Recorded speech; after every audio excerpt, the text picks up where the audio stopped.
everybody. This is Reagan. Hi, everyone. This is James. Hi. Oh, welcome to the Auto Detailing Podcast. Fellow auto detailers, welcome to the show that features interviews with today's most successful auto detailers. This is the Auto Detailing Podcast. Here's your host, Jimbo Balaam.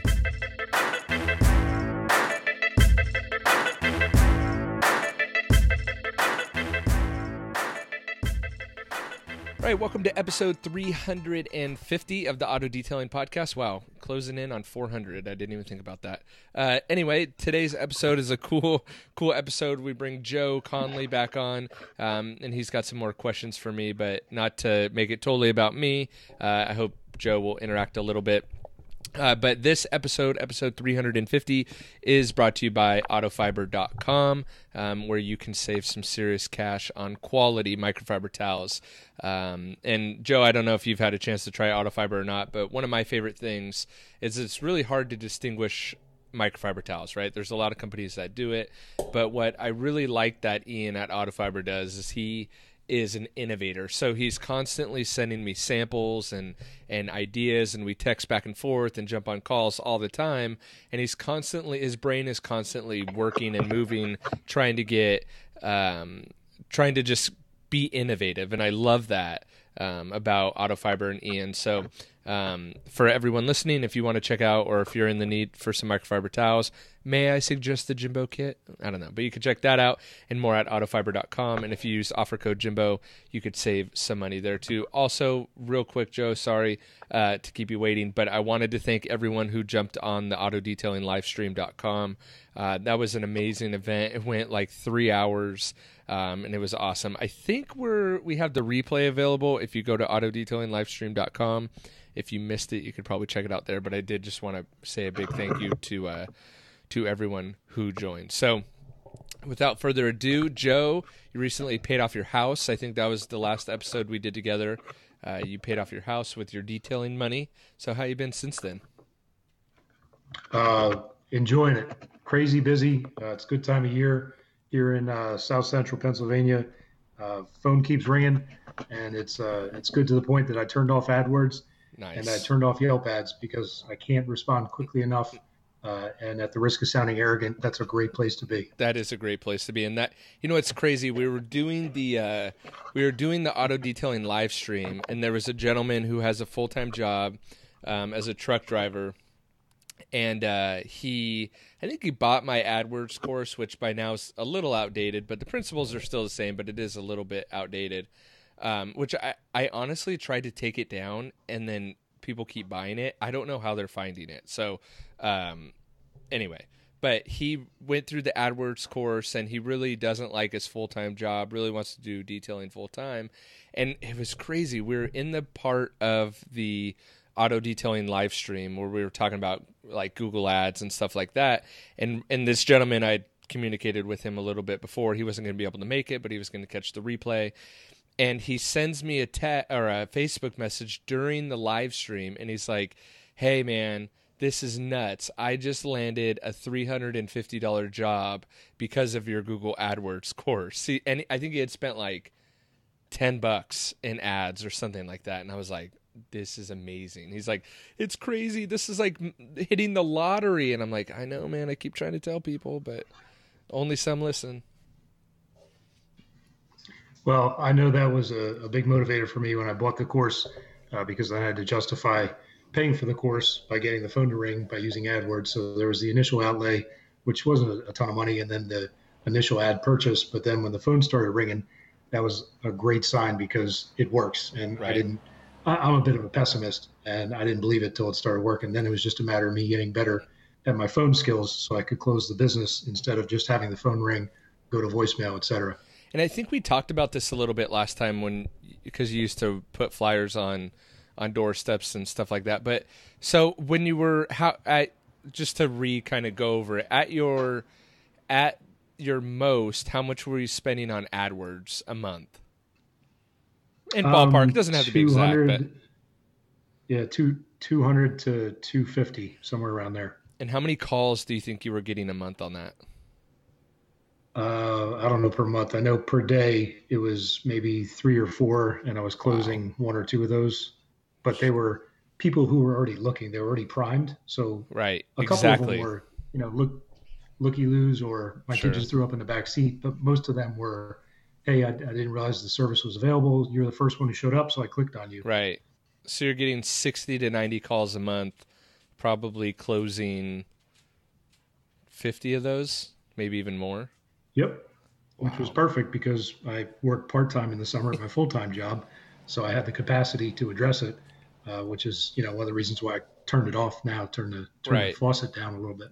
And that's what I did too. And I started running a little bit even more targeted ads, but for the most part, mine have been turned off because I can't handle the influx.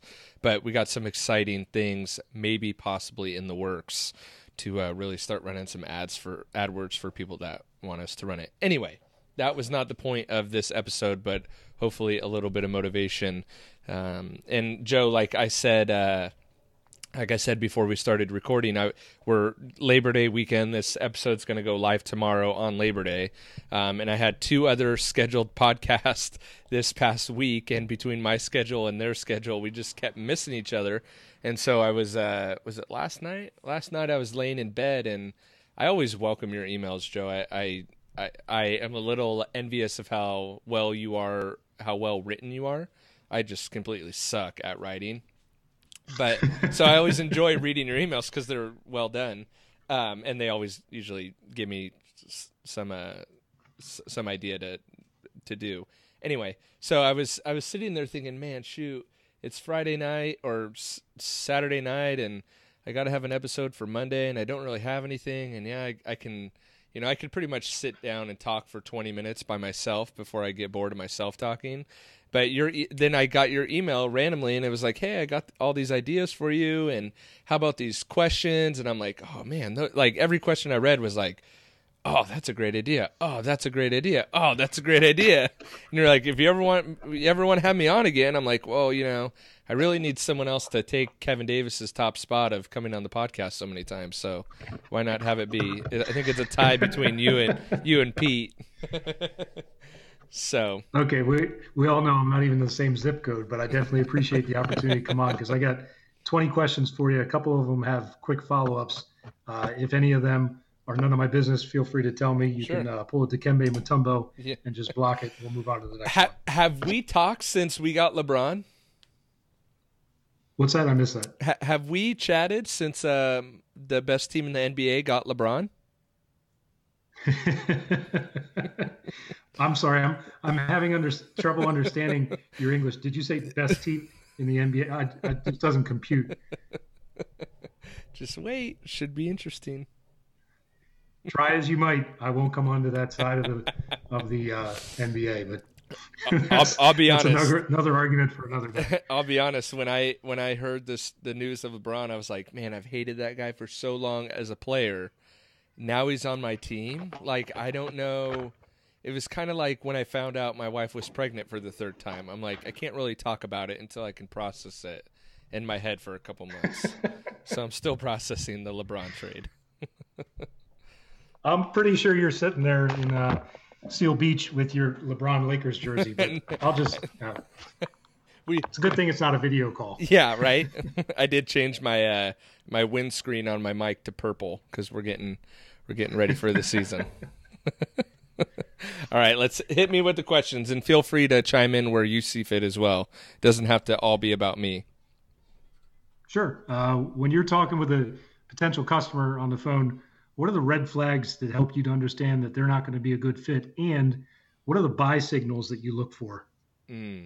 So red flags, I think we've talked about this before, and I'll try to give a different one from where I have before, like, because voices, like tones of voices, I can just right away I'll get like a weird vibe. So it really has nothing to do with like an ethnicity or any of that, and has more to do with like if the tone of their voice just doesn't sit well with my ears for whatever reason.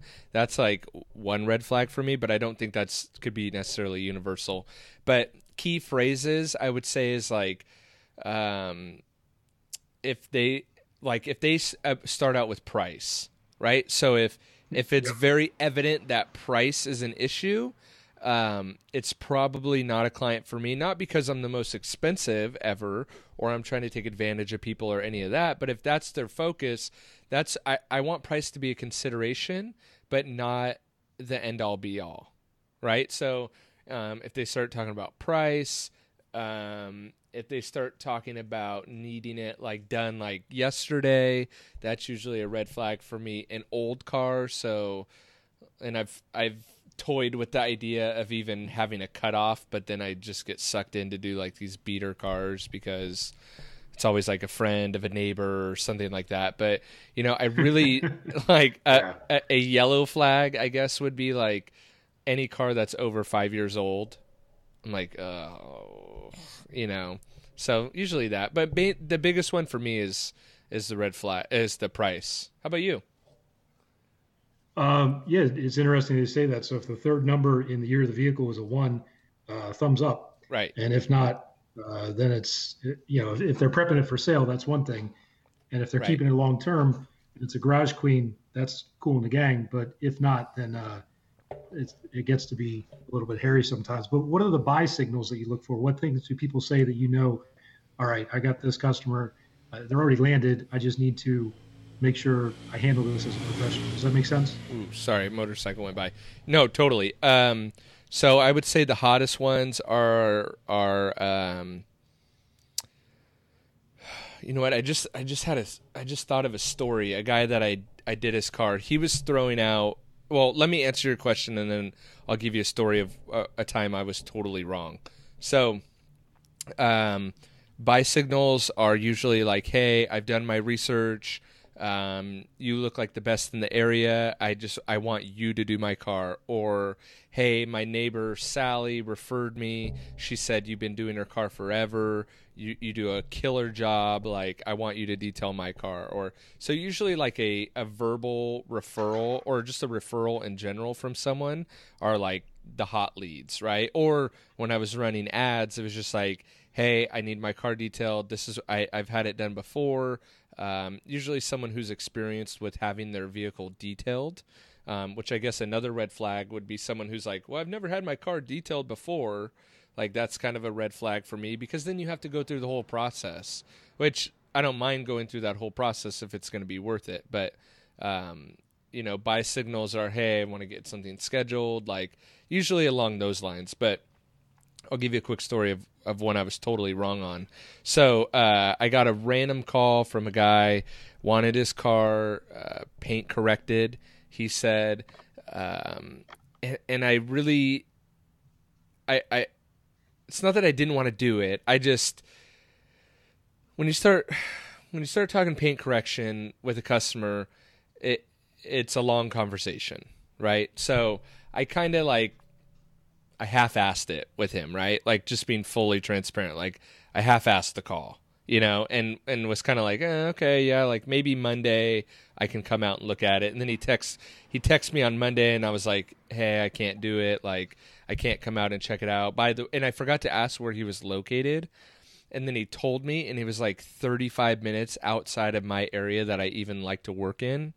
And I'm like, crap, yeah. I really blew this one. Like, then I started feeling bad, because I just feel guilty for, I know how hard it's been to get to the point where I can kind of like be lax with some calls, and it kind of bothers me because I realize how hard it has been to get to this point. So then I kind of get myself in a pickle, and then I feel bad, so I was getting to that point where I felt bad.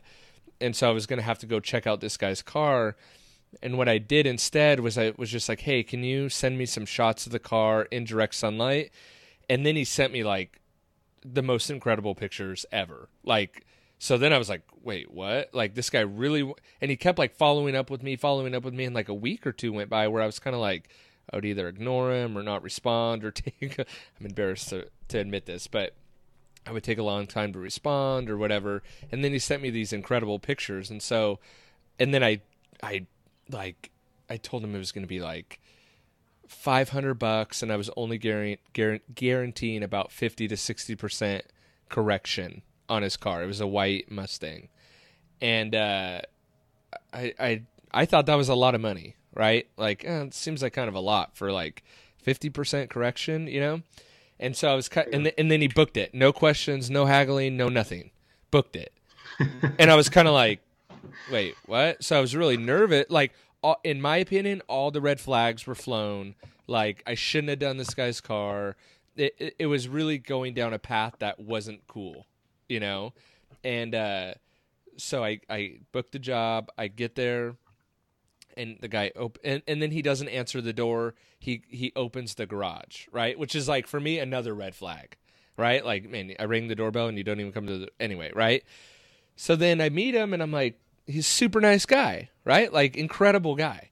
And then he's like, yeah, I just spent all this money in detailing equipment, and I look over at his cart, and then he's got the Jimbo kit on the cart.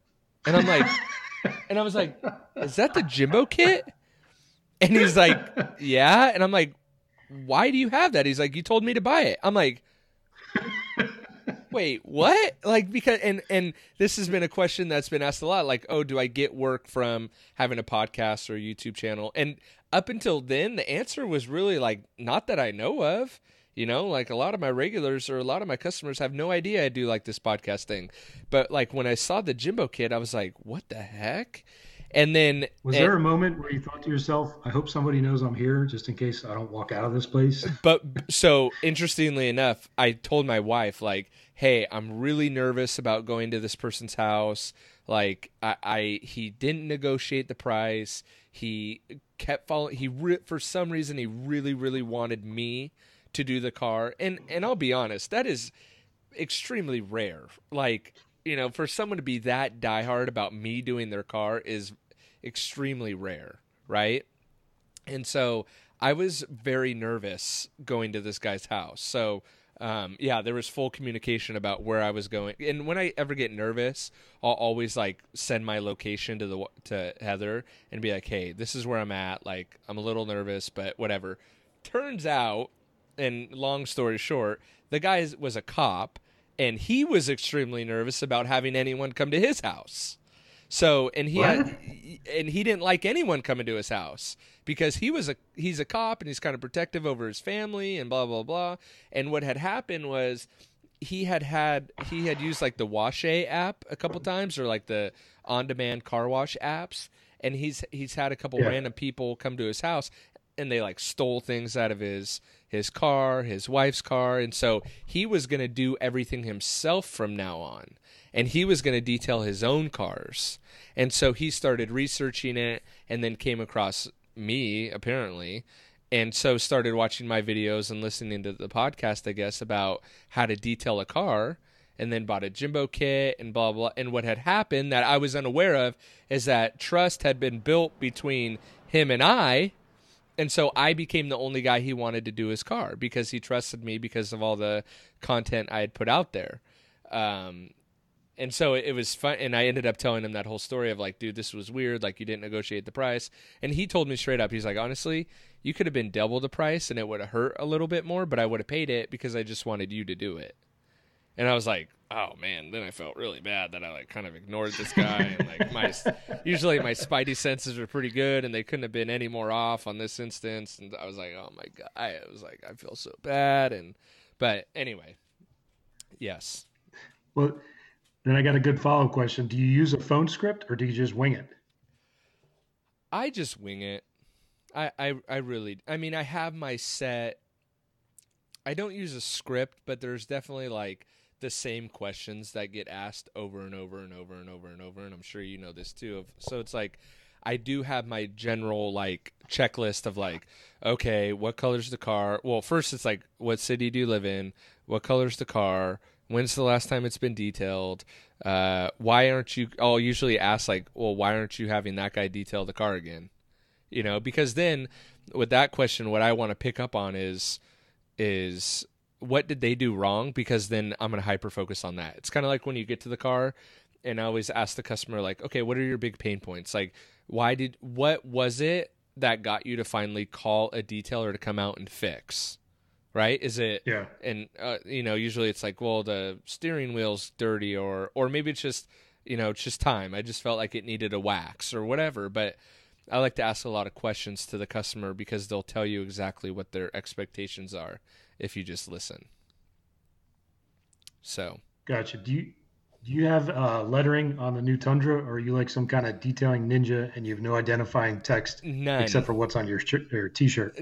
None. I have no identifying text on, no sticker, no nothing. And I thought about maybe getting like a customized license plate, but I haven't. And mainly because, so let's see, when I started out, I had a trailer and I had it plastered on that, and then I had a van and I had it plastered on that.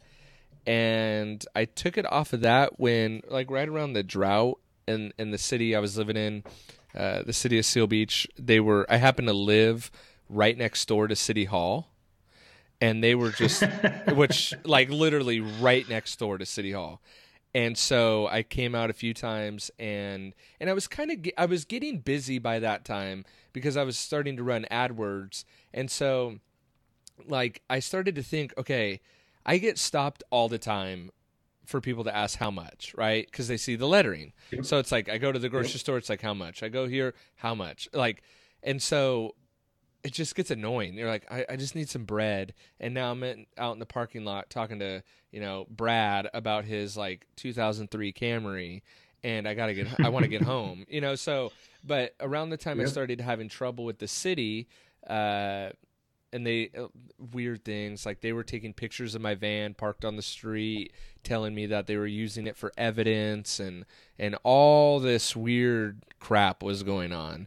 And I decided, you know what, like, not only when it's plastered on the side of my van, not only does everyone know what I'm doing, which could be good, but also everyone knows what's inside the van, right? So you're a rolling billboard, which is great, but if you don't want the attention, it's like unwanted attention. So I stripped that was when I had a Chevy Express, and I've never had anything on my cars ever since then.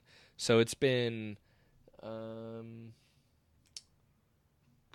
3, 4, it's been going on 5 years where I haven't had anything on my vehicle.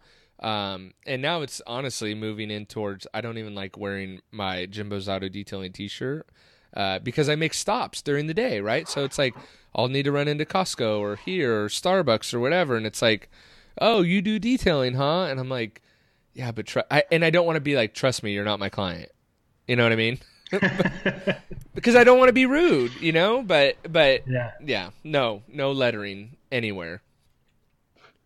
How about when you are in like a residential neighborhood or a busy place? I know you said you used to park out in the parking lot of the strip mall, where your father had a store, but you currently put out like a sandwich board or one of those flag things that blow in the breeze, or a giant inflatable dancing man, so that passerbys and nosy neighbors see who that guy with the great hair is, who's actually detailing their neighbor's vehicle. Hey, usually I don't even need anything because the hair says it all.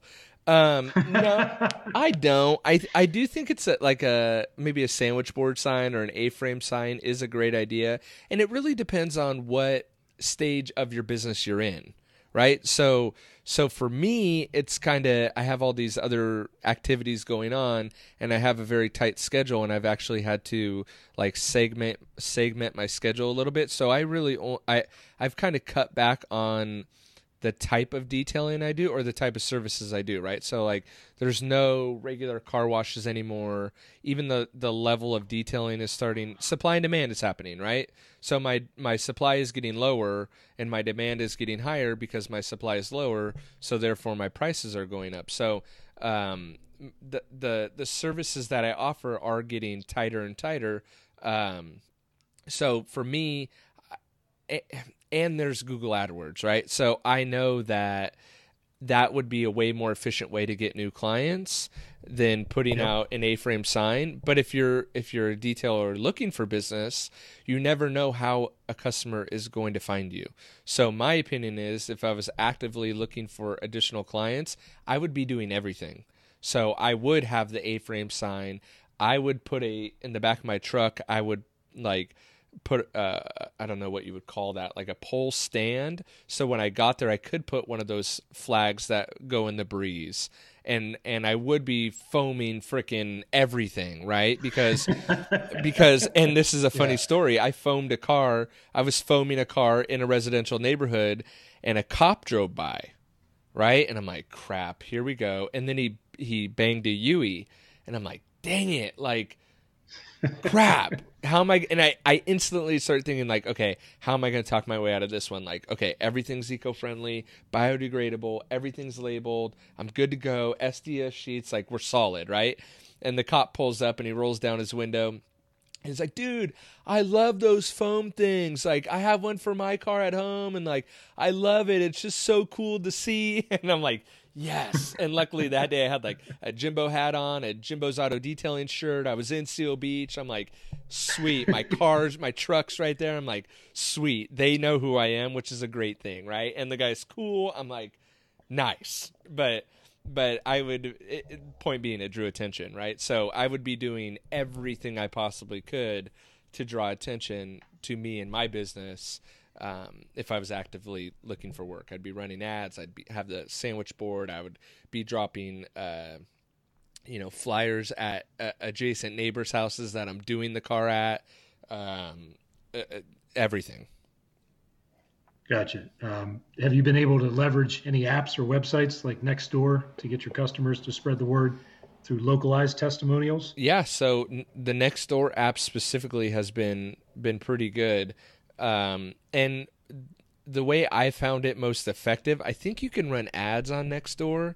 But the way I've seen it be most effective is if you can get, like, either a testimonial, like you said, or when someone is asking for it, because that will happen often, where someone's asking for a plumber or a car wash guy or whatever. But if you have your little army of cronies or clients that chime in with your name, and you get 3-4 people saying the same name, you're going to get those calls. So every once in a while I'll get, like, an influx of calls from Nextdoor, and I'm like, oh, someone must have posted something, and then I used to follow it, but honestly, like, I don't know if you're on Nextdoor, Joe, but or what your neighborhood's like, but man, my neighbors. Too many lost kittens. Oh, it's annoying. Gosh, it's like, what was that loud noise at 4:30 in the afternoon? It's like probably a jet. Yep. I mean, I don't know. Like, there's teenage kids skateboarding down the alleyway. It's like, okay, like, who cares? So there's a lot of that. So I used to get the email alerts and stuff, and then it's like, I don't care about any lost cat anymore, Me neither. This next question you sort of answered, but I'll ask it anyway because you might go in a different direction. Have you ever had to detail in a sketchy neighborhood or in a shady situation besides the cop that you talked about? Yeah. So Seal Beach is the most northwestern city in Orange County, and it butts up to the southernmost city in LA County, which is Long Beach. And Long Beach is a very big, very diverse city, many different neighborhoods of all economical standings, right? So there's very wealthy neighborhoods, there's extremely poor neighborhoods, very ghetto parts, and one time, back when I first started, I was in a B&I networking group, and it was getting me a ton of work, but I joined the group in Long Beach, in a nice part of Long Beach, but what happened was people in that group worked in not so nice parts of Long Beach. And one time I got called out by this lady to do her car. I think it was 2 cars, or maybe it was just one. And she was like downtown Long Beach, which at the time was not a nice place. They've since now kind of cleaned it up and put like cool lofts and all that, and it's getting better. But at the time where I was, and for how naive I was at 19, it was not a good area where I was at. And this lady, I had a trailer that wouldn't fit in the parking structure because she worked in a high-rise, and her gated parking structure was where her car was, but I couldn't do it in there, so I had to pull it out to the neighborhood. And it was just, I've never been so scared in my life to detail a car, and I think I did a full detail in like an hour and a half because I couldn't wait to get out of there because I had a trailer and I had to have the trailer like fully open, right? So then I'm just like, and let's be honest, I'm like a white guy, right? Like, they don't get whiter than me. Blonde hair, blue eyes, white guy. Like, with this 10-foot long trailer sprawled out with all this equipment, working on this car, and I had people asking me for money. I had people cutting between the back of the trailer and the front of the car I was working on, which is like 5 feet of space, like cutting through there, hanging out, checking out the trailer. And it's like, man, here I got to run like a vacuum, an extractor, all this loud equipment. So I got my back to people. I think I quit the networking group like a month later. And right then was when I started to say, okay, I need to, if I'm going to an area that I'm not familiar with, I have to really look at it and assess it and make sure I'm safe or at least feel safe. And nothing happened to me. I just had like that uneasy feeling the entire time, and I hated it. And that detail was probably horrible, but I felt so incredibly uncomfortable. There was like an obscene amount of homeless people that looked like gangbangers, and like I did not want to be there, And not that I've been like, look, I've had like Mexican friends, Asian friends, black friends, white friends. Like I'm okay with different ethnic groups, but not the ones down there. I'm reminded of the words of the recent American philosopher who said, "So much drama in the LBC." Mm-hmm. One of my favorite, and that's what's funny, right? Like my favorite genre of music is like early 2000s hardcore rap, like late 90s, early 2000s hardcore gangbanger rap is like my favorite type of music. And then I got thrown in that situation, and I was like, whoa. This is not me. This is not what I'm about. I just like listening to the music, not actually being in there. Well, something tells me instead of talking your way out of it, you could have beatboxed your way out of trouble that day. I doubt it, because my beatbox skills are horrible. I played basketball in high school, and so we used to always try to freestyle battle, and I learned very quickly that there was 2 things I wasn't going to be in life: a rapper and a basketball player, a professional basketball player. So speaking of rigs, is your current rig the best setup you've ever had yet? Like if I walked into your garage right now and handed you $50,000 and you could just go out and spend it on whatever, would it be another Tundra, or would it be something different? Or are you pleased with what you have? I'm really happy with what I have. It's incredibly simple, but I've kind of tried to challenge myself to make it as simple as possible, because you just start going down the rabbit hole of like all these different tools and all these different products, and it's just like it becomes too much in my opinion.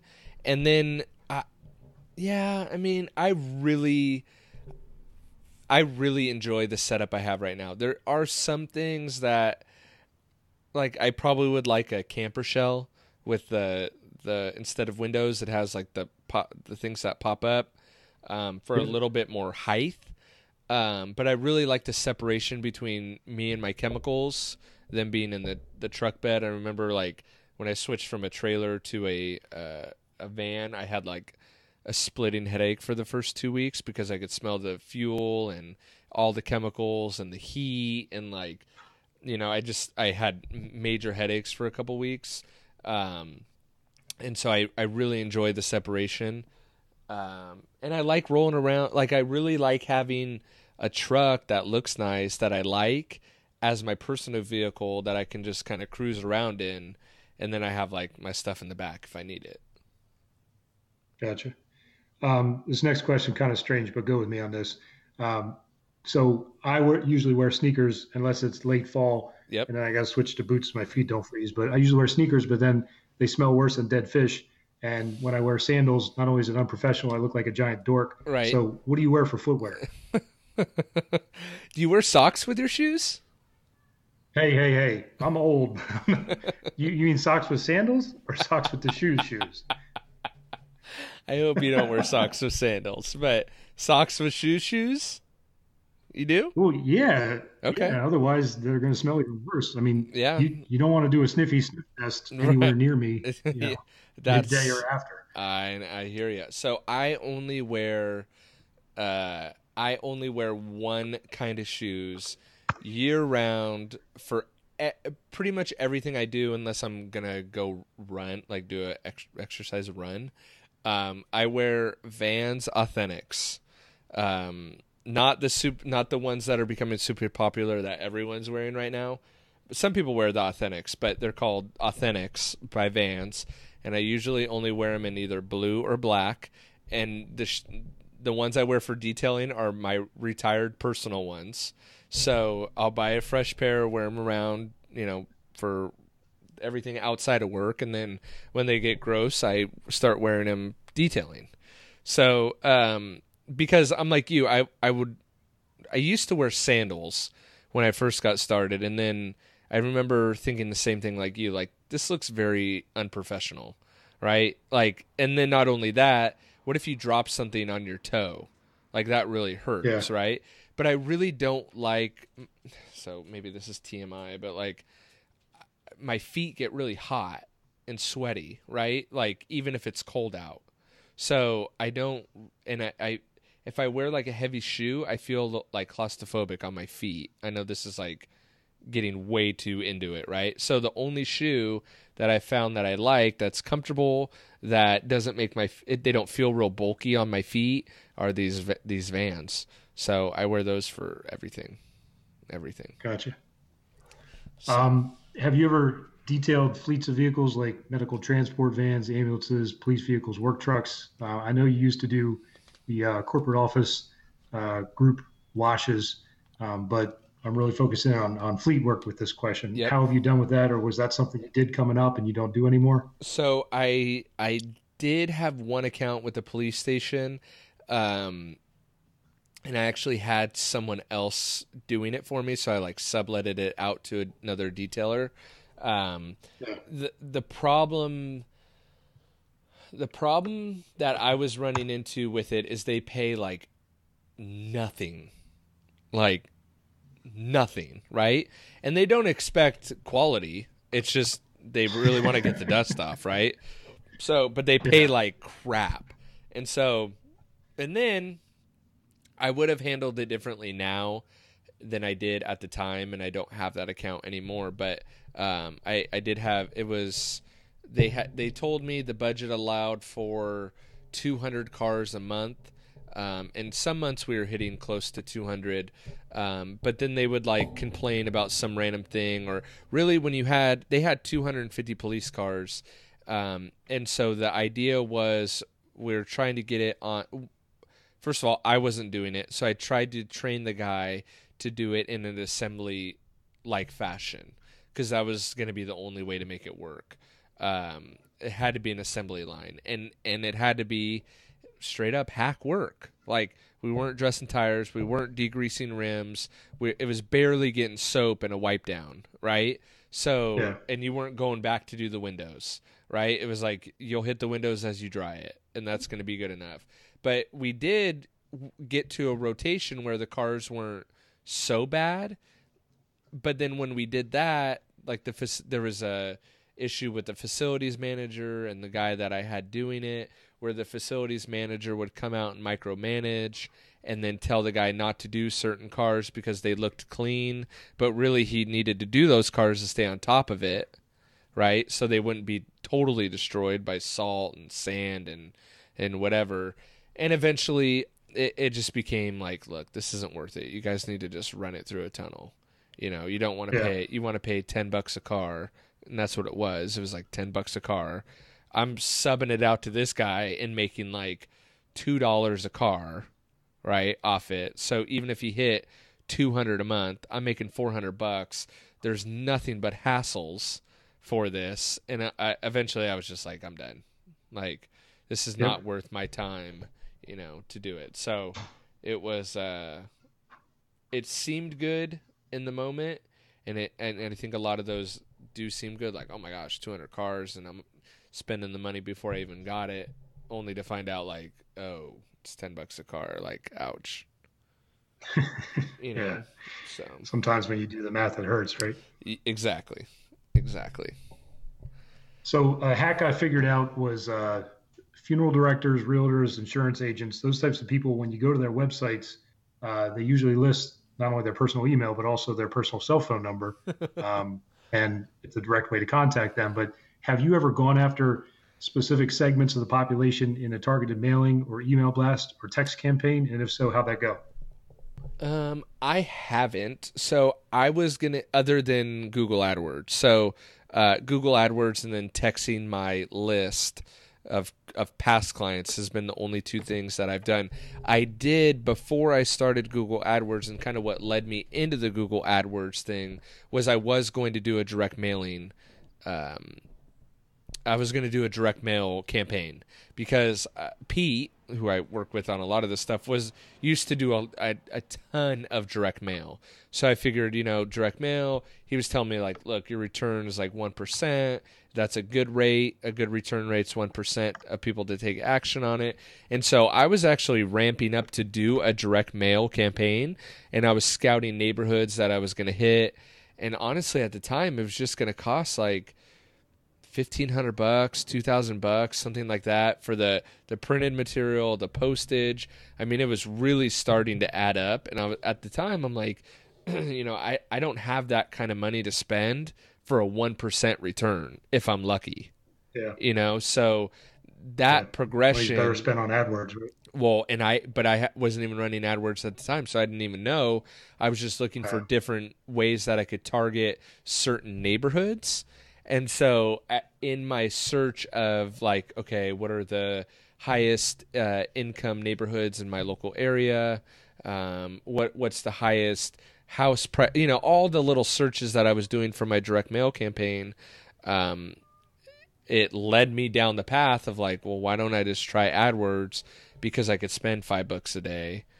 Why don't I just try that first, because that's a lot cheaper. I could spend $20 or $100 instead of $2,000, and needless to say, the rest is history, right? Like, never made it to the direct mail campaign. Yeah. So, how often are you approached by organizations seeking out a donation, and how do you handle it so you're not giving away a ton of free work? So I'm hit up the most by golf courses around me that are looking to advertise for their tee cards. So yeah. I don't ever golf. I'm familiar with the sport, but I don't golf. So I would assume that would probably be like a good deal. And a lot of them, in fact, I just got a call like last week for one, and they're like, it's free. All you have to do is offer a discount. And realistically, at this point in time, I just say, hey, I can't take on any more work. I'm just so busy, and that's kind of the way I get out of it. It's just like, I can't. It's like you with running more AdWords. It's like, I just can't take on the work, and honestly, it's not the most efficient way or effective way of marketing for my business, in my opinion, because I got to offer a discount to try to get a result. Like, I don't have to offer a discount. I could just run AdWords and get a result, Right, but sorry to interrupt, but what I was coming after was, like, let's say the local Rotary is doing a wine and cheese night, and they have a silent auction, and someone connects with you and says, hey, would you donate X, Y, or Z? Are you often approached? And if so, how do you handle that? I'm honestly not approached that often about that kind of thing. So are you? Yeah, every once in a while, but they're local organizations that I believe in. So I'm happy to comp it, because a lot of times the person who's asking is someone who's affluent enough to then want to engage with me for their own vehicle. Either that, or they do that just out of guilt because they're asking me for a freebie for the upcoming silent auction. So it usually works, and I'm not to the point where I'm getting that request so often that I need to worry about it. Right. I'm just curious, someone like yourself or someone who's further along in their career, if that's something that you have to kind of fend them off. It's definitely not something that I get asked very often. I can't even think of a time that I have been asked. I'm sure there has been.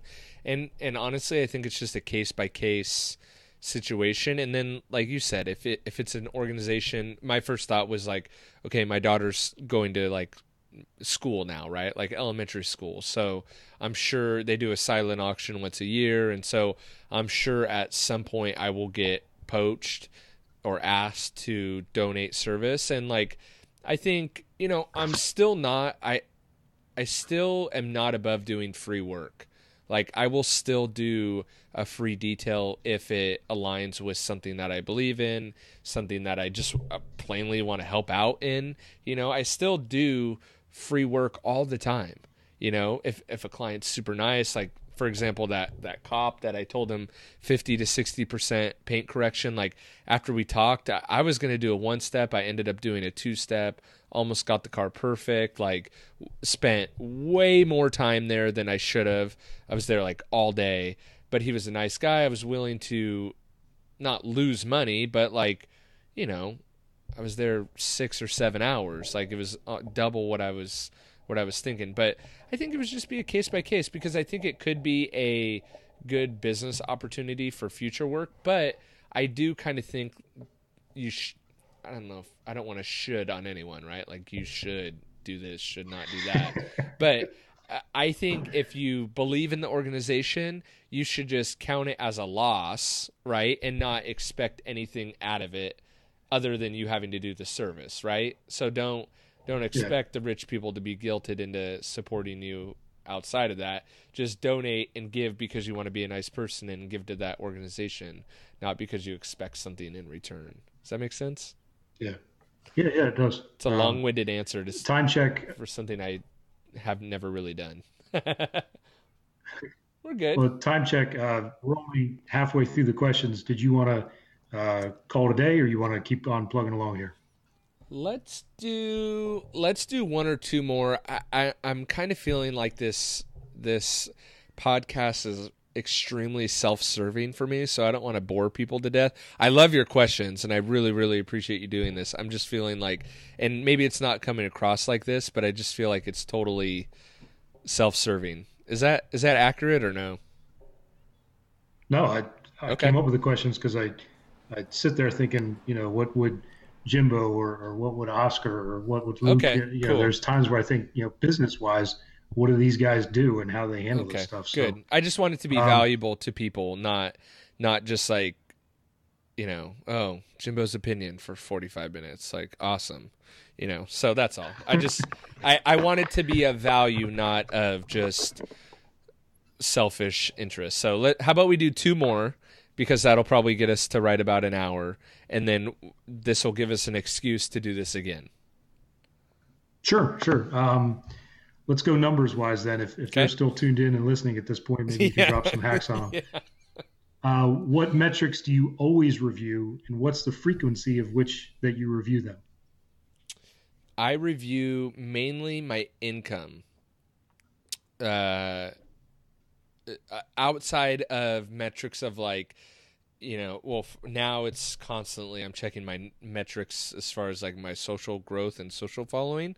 But for my detailing business, I am mainly income is what I track. And then I do pay attention roughly to like how much I'm charging per service. And I've actively tried to raise that price every year. So when I first got started, I really got stuck in the not raising my prices, and I still don't for regulars. So for regulars, unless they get a new car and there's a good opportunity for me to raise a price, I really don't. I have a client that I've had for 10 years, and I've never once raised the price on him. Maybe that's bad business on my part. It's just extremely awkward for me to be like, hey, you've been so loyal to me, right? You give me $5,000 to $6,000 a year, and now I'm going to raise the price $20. Like, it didn't, and I could be totally wrong in that. To me, that is awkward and uncomfortable for me because I value his loyalty too much. But every year for new customers, I do raise my prices. So I keep track of where my prices are at, and I keep track of my income. So sorry, go ahead. No, go ahead. Just to follow up on that, what metrics did you used to chase that you realized were a waste of time? How many cars I did in a day or a week, or like I used to think it was funny to be like, oh, how many tires did I apply tire dressing to? Or how many pieces of glass did I clean today? Weird. Just weird. Like I would think about it on the way home because I cut my teeth on office parks, right? So it'd be like, holy crap, I dressed like 45 tires today. Like it would get to a point where I just didn't want to see another tire, or like how many cars did I vacuum today? And so like those would be kind of fun to like riff off and try to be like, oh, look how hard I work. 15 times 4, that's how many tires I did, and it's just like, who cares? It just doesn't matter. Like, Yeah. So last question. It's a little weird, so go with me on it.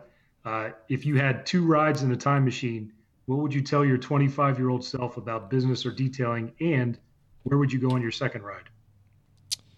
So 25, I was only 5 years ago. So what would I tell myself then? What was I not doing 5 years ago that I'm doing today? Like the podcast and all that. I would say, like just I'm trying to think of something that's not so cliche that everyone else says, but like the first thing I would say is like, you're right. Like, trust your gut, you're right. Like, everything I thought that I wasn't confident in, I was right about. So, that, like, just trust your gut. Don't listen to...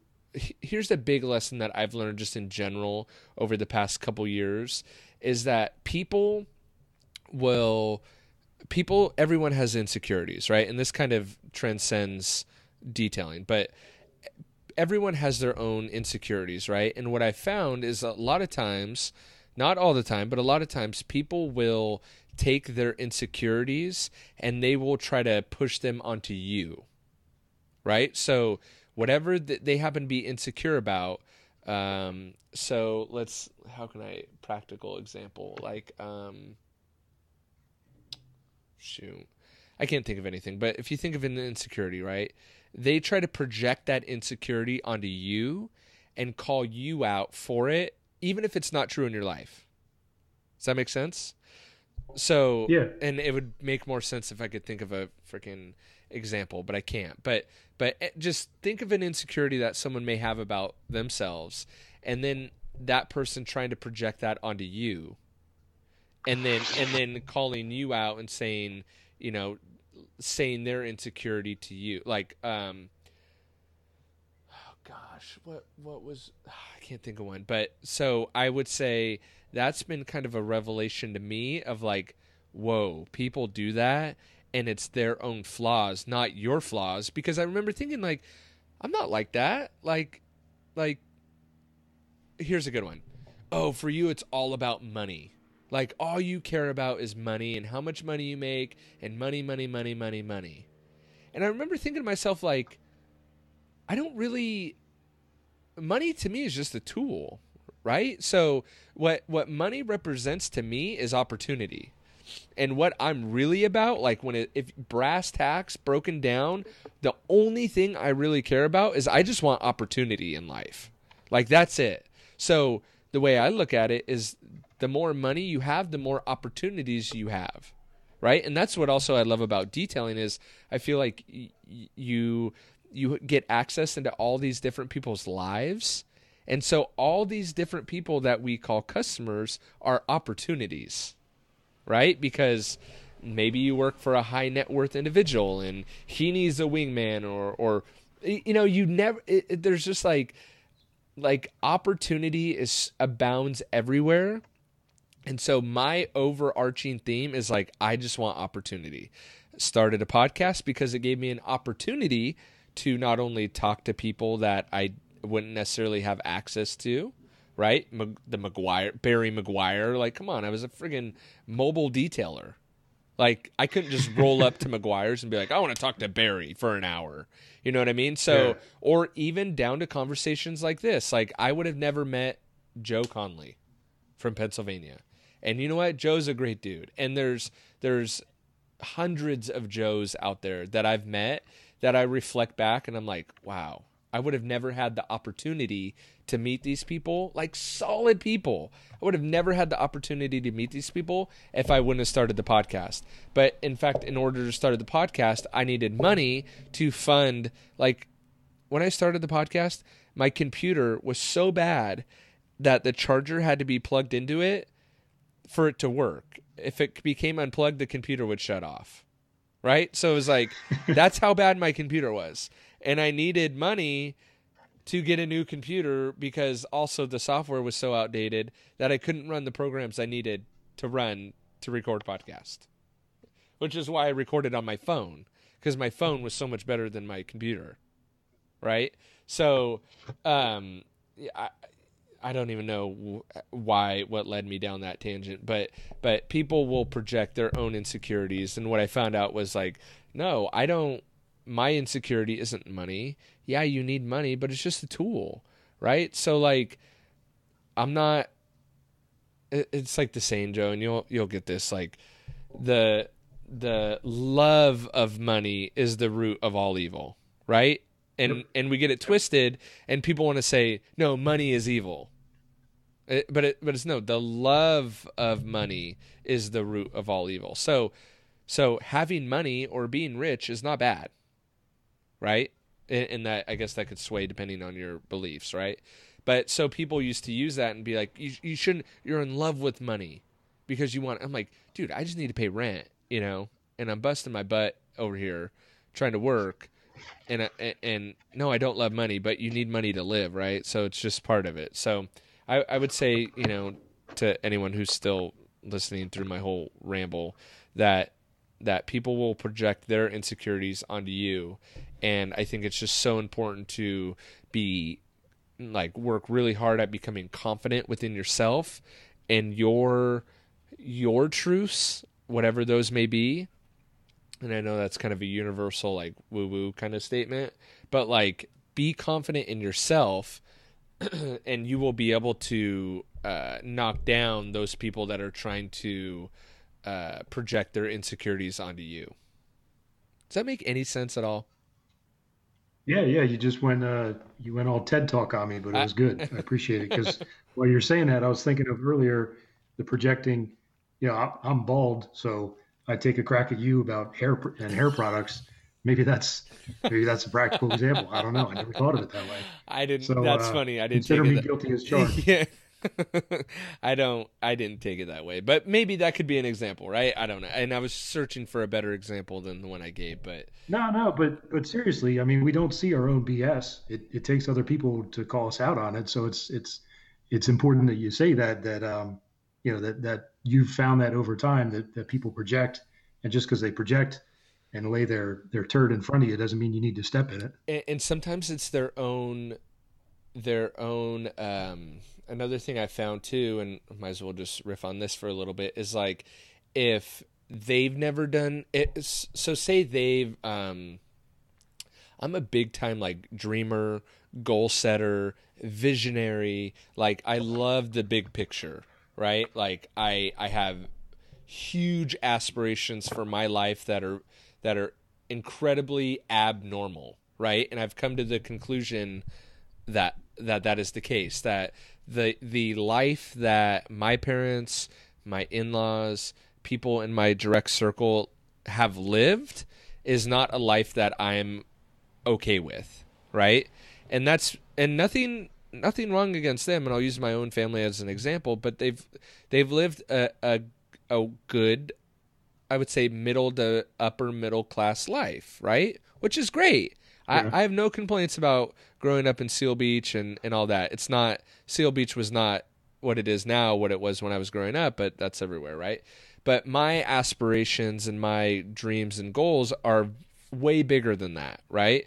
So what I realized is that you can't always share those goals out loud, because people have had goals in their life, and then they've maybe had to shut those goals down for other things, right? And so they haven't been able to achieve the goals that they once had for themselves, or reality struck, right? And maybe reality hasn't hit me yet of hey, that's never going to happen, right? So, but I think some people in my life have become cynical of life in a way. And so they also will project that onto you of like, man, don't dream so big. Like, you're going to be disappointed when you get there, when you don't get there. You know what I mean? Or like, hey, take it easy. You don't have to work so hard. You don't have to record a podcast Sunday afternoon at 5:00. Like, don't work so hard. If you miss an episode, it's no big deal. You know what I mean? Like, why do you want all that anyway? Like, remember, it's not all about money. And it's like, dude, man, it's not about money. Like, I just want, like, I look at it like, hey, if my kids want to start a business, I want to be in the position to be able to offer them the opportunity to start that business. Or if they want to be humanitarians and go live in Africa, and that's like their passion and their calling and their everything, like, I want to be able to fund their lifestyle to do that. Or if they want to be doctors, I want to set them up on the best foot possible to be the best at that, you know?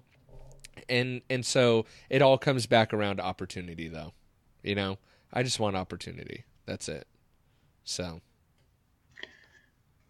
I don't know if any of that makes sense. I want to thank you for.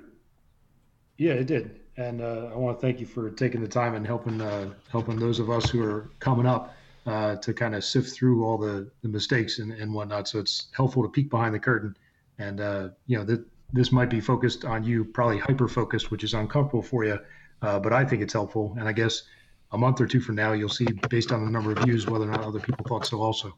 Well, I appreciate that, Joe, and I think you're the real superstar here of taking your time, because you're 3 hours ahead of me. So you're at 8 p.m. on a Sunday night, taking the time to talk to a little mobile detailer from California who is crazy enough to start a little podcast. So I think you're the real hero of this show, and willing to. I mean, you have, I guess you have stuff to gain from this, but not a ton, or maybe you do. I don't know. So I appreciate you taking the time and wasting an hour of your life to talk to me. It's not a waste. I completely disagree. I appreciate it. Well, that's good. How about this, Joe? Where are you located in the country? Where do you service? And if people want to pick your brain, how can they reach you? Sure. South Central Pennsylvania, specifically York County. If they want to reach me, they can just go to my website, makemyautoshine.com. I'm not anywhere else on the interweb. I don't do social media. So if they send me an email, or they can call my cell, they can text me. I'm not a fan of texting. I've learned how to do it and realize the need to do it from a business standpoint. So yeah, if I could be helpful, have them reach out, please. Definitely. Oh, it looks like you do police cars too?